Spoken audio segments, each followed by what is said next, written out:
ഭാരതീയ വിദ്യാനികേതൻ നടത്തുന്ന ചില സ്കൂളുകളിൽ വിദ്യാർത്ഥികളെ കൊണ്ട് അധ്യാപകരുടെ കാൽ കഴുകിച്ചെന്ന വാർത്ത പുറത്തു വന്നിരുന്നു. ഈ സംഭവത്തെ അതീവ ഗൗരവത്തോടെയാണ് സർക്കാർ കാണുന്നതെന്ന് വിദ്യാഭ്യാസ മന്ത്രി വി ശിവൻകുട്ടി പറഞ്ഞു. ഇത് ജനാധിപത്യ മൂല്യങ്ങൾക്ക് നിരക്കാത്തതും പ്രതിഷേധാർഹവുമാണ്. വിദ്യാഭ്യാസം എന്നത് കുട്ടികളിൽ ശാസ്ത്രബോധവും പുരോഗമന ചിന്തയും വളർത്താനുള്ളതാണ്. ഇത്തരം പ്രവർത്തികൾ വിദ്യാഭ്യാസ സമ്പ്രദായത്തിന്റെ അടിസ്ഥാന ലക്ഷ്യങ്ങളെ തന്നെ ഇല്ലാതാക്കുന്നതാണെന്നും മന്ത്രി പ്രതികരിച്ചു.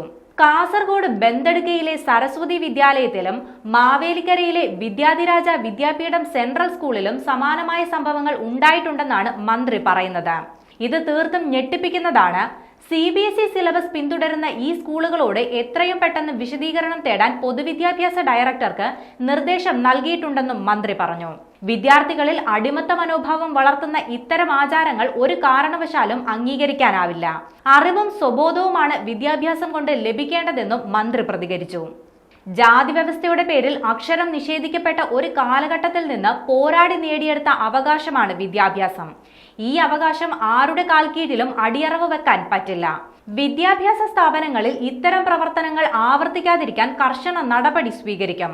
വിദ്യാഭ്യാസ അവകാശ നിയമവും ചട്ടങ്ങളും പാലിക്കാത്ത ഏത് സിലബസിലുള്ള സ്കൂളുകളാണെങ്കിലും നടപടി സ്വീകരിക്കാൻ പൊതുവിദ്യാഭ്യാസ വകുപ്പിന് അധികാരമുണ്ടെന്നും മന്ത്രി വി ശിവൻകുട്ടി വ്യക്തമാക്കി. വിരമിച്ച 30ഓളം അധ്യാപകരുടെ കാലുകൾ വിദ്യാർത്ഥികളെ കൊണ്ട് വെള്ളം തളിച്ച് കഴുകിച്ച് പൂക്കളിട്ട് പൂജിപ്പിക്കുന്നതിന്റെ ദൃശ്യങ്ങളാണ് പുറത്തു വന്നത്. അധ്യാപകരോടുള്ള ആദരവ് പ്രകടിപ്പിക്കുന്നതിന്റെ ഭാഗമായാണ് ഈ ചടങ്ങ് നടത്തിയതെന്നാണ് സ്കൂൾ അധികൃതരുടെ വിശദീകരണം.